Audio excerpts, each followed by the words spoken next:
When you eat the bread of the spirit of wisdom, immediately from there you start becoming a builder. Although they seem like they have won, there is a God who listens to the injustices, and he is talking to them. They shall gather at the sound of our voice, because we trust in the Lord.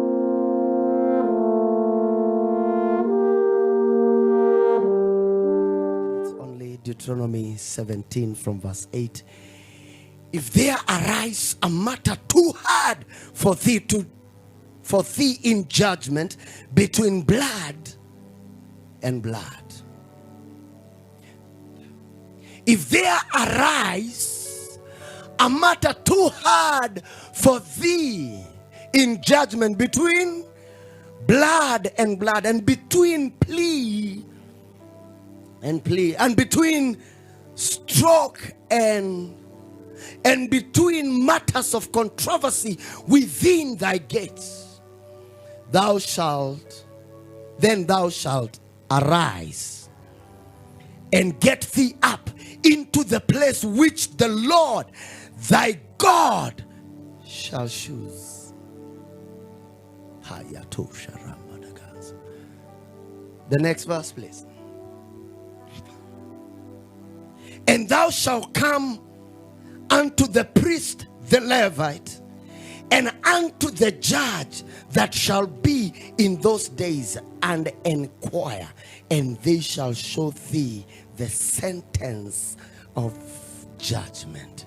The sentence of their judgment. Please go back to the first verse. The way we had said, if there arise a matter too hard for thee in judgment between blood and blood. In other words, he's saying there comes a moment in life where the controversy, it is blood and blood. So there is a blood that is raising a voice, and there is a blood that is raising a voice. And now you do not understand, how do I make a ruling because the matter is too hard? How do I bring a judgment even when it is blood by blood? Therefore, the first thing I want to bring to our attention is judgment. Judgment is a decision of a law court or a judge. A judgment is a decision of a law court or a judge. Number two is the ability to make a considerable decision. Is the ability to make a considerable decision or come to a sensible conclusion. Or come to a sensible conclusion. And therefore you are saying, there are issues that are before me and I want to settle them, and it is blood by blood. And I don't know how to make the judgment because Amnon has raped Tamar, and Absalom, the brother of Tamar, has killed the older brother Amnon. So you don't know, how do I make a judgment because it is blood against blood. It's blood against blood. You don't know how to judge them because one, they are all your blood, and not only that they are all your blood, they have done each other very heavy, weighty matters. Because a brother raping a sister, it is weighty enough. So do you judge between the sister? Why did you go to your brother alone? And you, brother, why didn't you control yourself as far as your sister is concerned? But even before you make any ruling concerning it, now the brother to the sister, who is also the brother to the rapist, kills the rapist. And before you even make a judgment, the killer takes off. And now you really don't know, do you mourn? How do you mourn Amnon the rapist? And Tamar is your daughter. If she sees you mourning, won't she feel you loved him more than me, and no wonder he had the guts to rape me? Okay, it's like this. How do you really feel when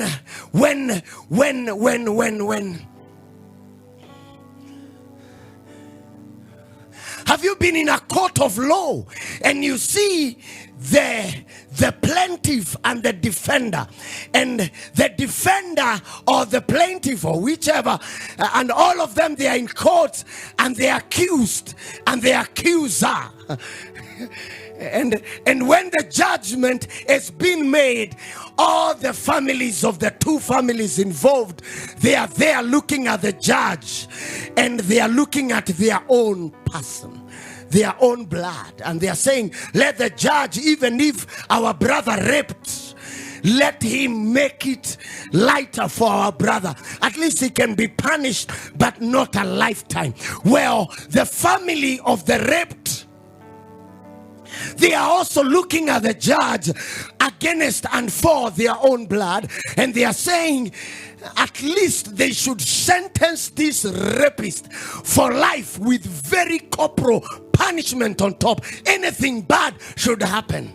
And the family of the rapist, they are also looking at their own brother, and they are feeling pity. So now, this time round, all the family of the rapist and the raped is David. And somebody who is also the killer is also the only family is David.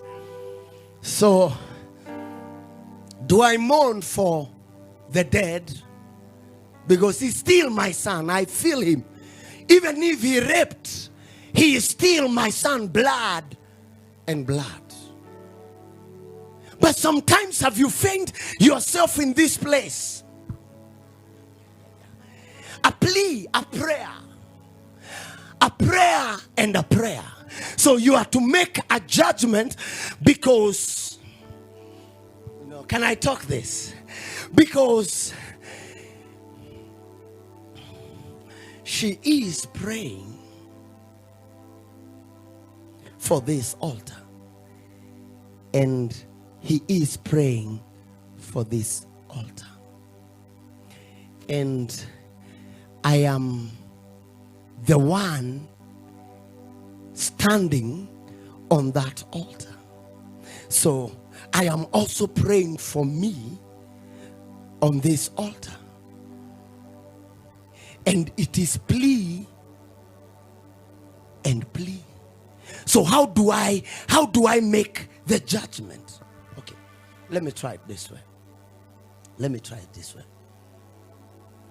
My God. In this house, I have lost sons and daughters, very instrumental people, and they left. Right? And when they left, I had, because I loved them. In the process, God brought you. Right? And now you are seated there, and you don't want, Pastor Festus, anybody now to push you from this seat to a back seat. So you pray for yourself, for relevance, that God keep on making me better. Then all of a sudden,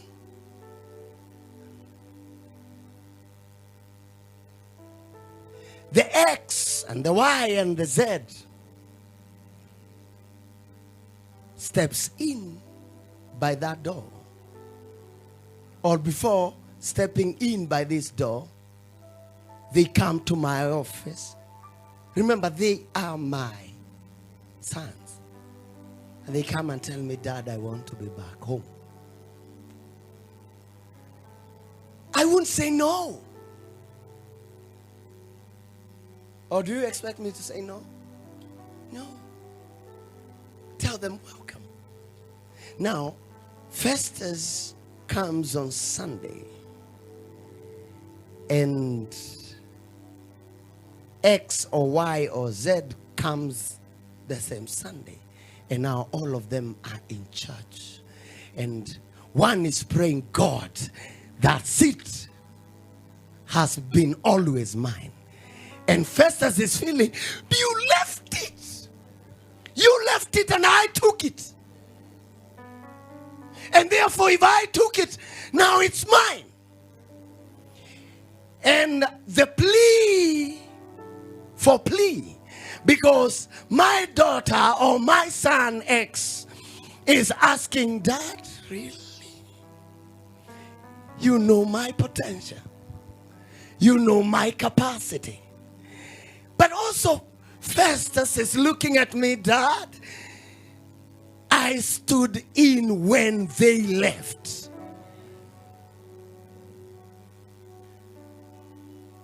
Now, me, how do I make the judgment? Because I don't want to make a judgment and hurt Festus.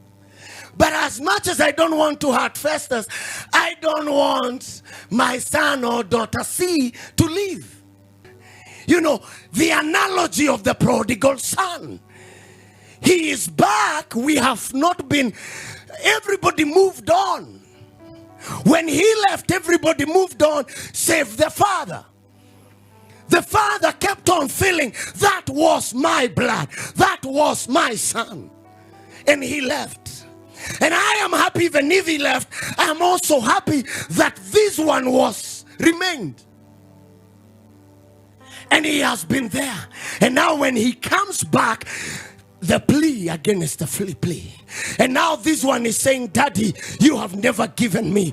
You have never done this for me. How come you're slaughtering this one for this one? How come you're giving a party for the one who rebelled, for the one who seemed like not interested? And the father is saying, my son, you are not getting the concept. The concept is not what I'm settling. It's that the truth is, when he left, I have always been waiting for the return. And not because you are not important, but it's only that you are as important to me as he is also important to me. And therefore now I am standing to make a judgment between a plea and a plea. Between a plea and a plea. And between a stroke and a stroke. Tell your neighbor, it's not easy. When there is a stroke and you're trying to make a ruling in between. How do you think the example of Pashur the high priest? Please give me the book of Jeremiah 20 and verse 1, please. Today, I think these men of God, I should be bringing them many times to come, because when they are around, I'm feeling like anointing is flowing more than it used to flow before.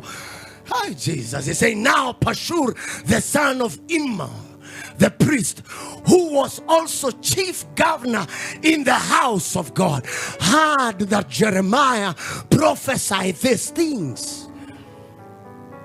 Then Pashur struck Jeremiah the prophet, and put him in a stock that were in the high gates of Benjamin, which was by the house of the Lord. Now I want you to see Jeremiah say, I am a man of God. I have not sent me. God sent me. And Pashur say, I am a man of God, and I am the one who has been given charge to take care of the house of God. Now you want to prophesy,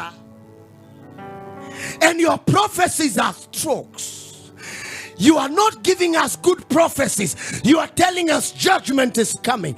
You are striking the people. And now I feel I have a responsibility to guard the house. I have a duty to protect the house. And now I have also to strike you. And when Pashur strikes Jeremiah, the next verse, and the next verse, and the next verse, up to verse around 7. Jeremiah said, oh Lord. No, you're not getting it. No, you're not getting it. Jeremiah said, oh God, thou hast deceived me, and I was deceived, because I was not doing it for me.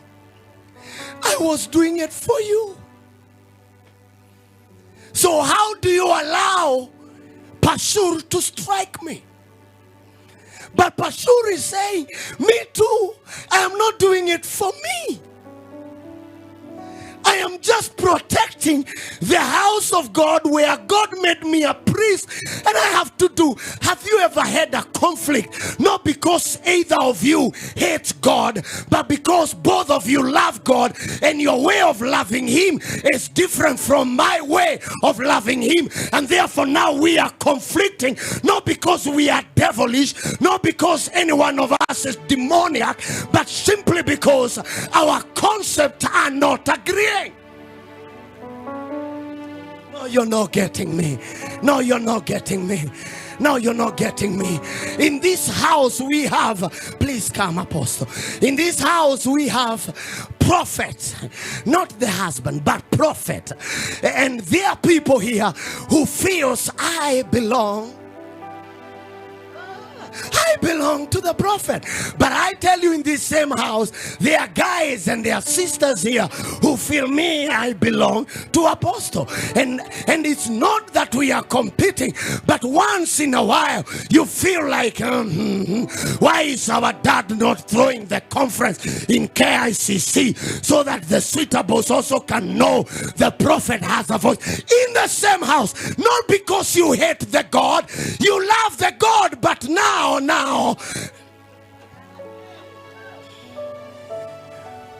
am I talking to somebody? And when it comes to that level,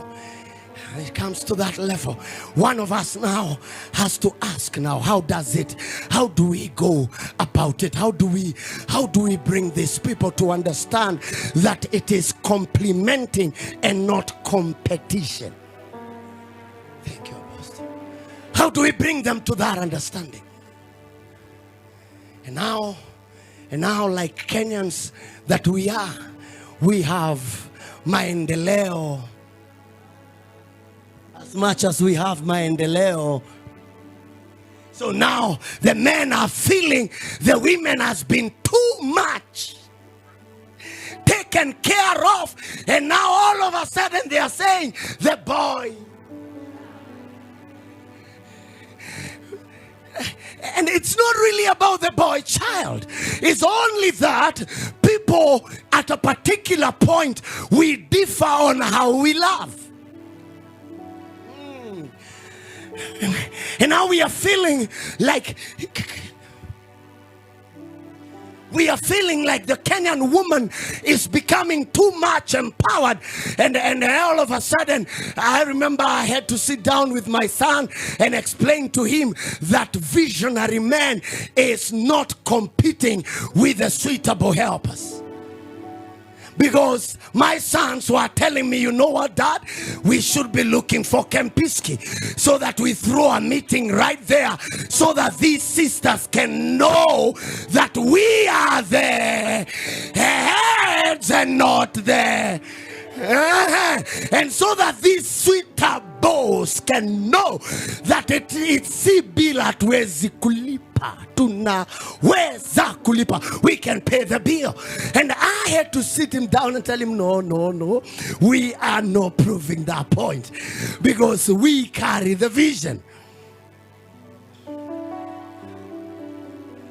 So don't you think when you have to make judgment, tell your neighbor, when you have to make judgment, and this is not judgment against the enemy. I have not brought in the concept of the devil, because us sentencing Satan is so easy. But this is blood against blood. Prophet, this is blood against blood. How do I level? How do I argue my side of the story? Have you ever been accused on a table and you feel you don't have the muscle to defend you? Not because you don't have you version.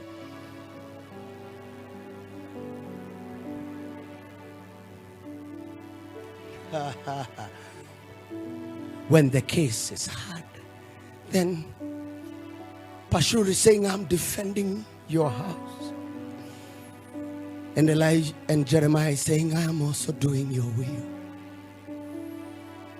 And it's stroke and stroke. And you don't know how to make judgment. It is at that moment when you have to choose. And what you are choosing, it's like you're not choosing anything, because you cannot choose over your own self. Hello, church. Hello. And at that painful moment, the Bible say, now go back to Deuteronomy, the Bible say, when that kind of a level you have come and there is a controversy at your gates, there is a controversy at your gate, and you don't know which decisions to make, which gates to open, which gates to shut, you don't know how to come into this conclusion. He said, when these matters begin to arise and they are too hard for you to judge, and at times you feel your hands are tied, and when you don't know where you can go, this is what the scripture advises. This is what the scripture advises. Please, let not the case swallow you. Then thou shalt arise and get thee up into the place. Come on, tell your neighbor there is a place. Come on, rise up when you have to make a decision, and it is blood and blood. It's a plea and a plea. It's a controversy. It's a stroke and a stroke. And you don't know where to make and how to come into a sensible conclusion. Please rise up and get to the house of the Lord. And when you get to the house of the Lord, please, these are the two people you must look for. The next verse, please. And thou shalt come unto the priest, the Levite, and unto the judge that shall be in those days, and inquire. Shakula barataba.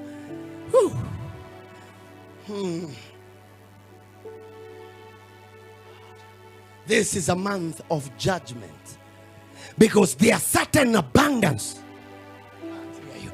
there are certain wealth, there are certain dimensions of glory that has already been released, but there is a controversy somewhere. There is a case of blood and blood. There is a case. Okay.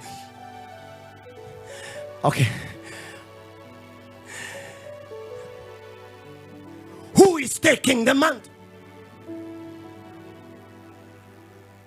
Okay. Why is Elijah? Today I love the way I'm preaching this thing.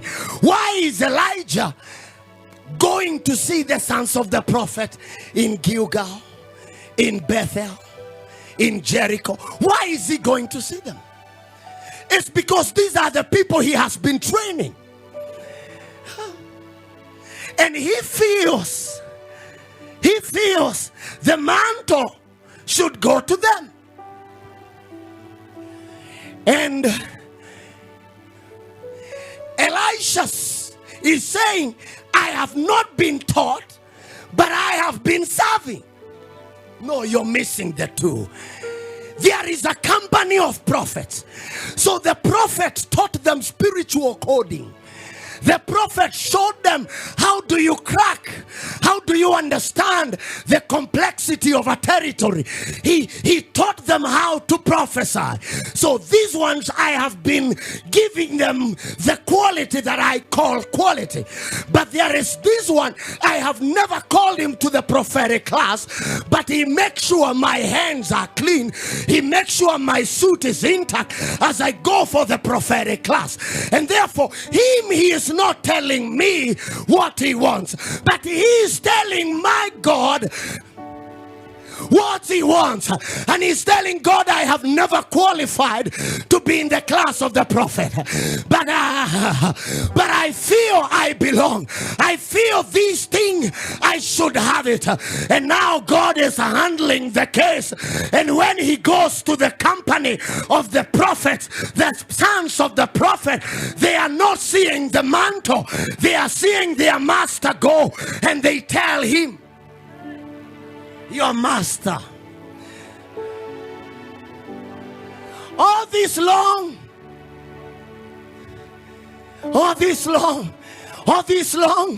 Elisha has never had the privilege to call Elijah father. You're not getting me. Oh, okay. For right now, when we are small and a small group, the way we are, all of you have access to call me dad. But few years from now, few months from now, we don't have auditorium to keep people. So many people will come. They will say, I am their spiritual father. But truth be told, I have never joined hands with them to even pray for them, because the church of 10,000, they are the ones who say, I am their father. But not me saying they are members of your church, but you even don't know them by name, because the ministry has expanded. Woo. And now, even if you come to the ministry and you find a way to join the system, you will join the system, yes, but you cannot have the guts to call me dad. Because maybe even the way you came, even to serving of the instrument, you went through. Okay, right now, prophet, I have the privilege to tell her, join the worship team. There will come a time, I don't know how they join the worship team, because the pastor in charge of the worship team has a way they do auditions, they do that, they do the other. So although you want to serve, to be close to me, but the way you came, I don't know. So I just come to church and I find them playing instruments, I find them singing, and I'm like, fine, you worship well. But they cannot, they call me dad on the inside, but yes sir on the outside. So this time round, all the sons that call Elijah daddy, they leave. Only Elisha. And when they cross over and Elijah is gone, Elijah had it when he was leaving the ground. My father, my father. That was the first time Elijah had Elisha call him father, and he was no more. And he took the mantle. And even the sons of the prophet now, they have to say, surely. Whew, they have to say, surely the spirit of our father is upon him. Nobody knows about it. Even after return, only the sons of the prophet knew that this guy is now carrying the mantle of Elijah. Nobody else knows. And these guys cannot announce you. No. Prophetess, these ones, they can't announce you, because you are a threat. You are a frustration. So they can't announce him. They won't sweep it under the carpet. So Elisha went and gets quiet.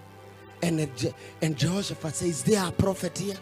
Nobody knows Elisha as a prophet. Everybody knows Elisha as a servant of Elijah. And when he told there is one who is a servant of Elijah, he said, that one has the word of the Lord. So when they come to him, they don't know. They don't know. Brethren, we are in that moment in ministry. And hard decisions have to be made. Judgments have to be drawn. And if those judgments have to be drawn, somebody has to go to the priest. Why to the priest? Because the priest has a garment. And the garment is called the blessed plate of righteousness. The blessed plate of righteousness has some pouches, have some pockets on the front.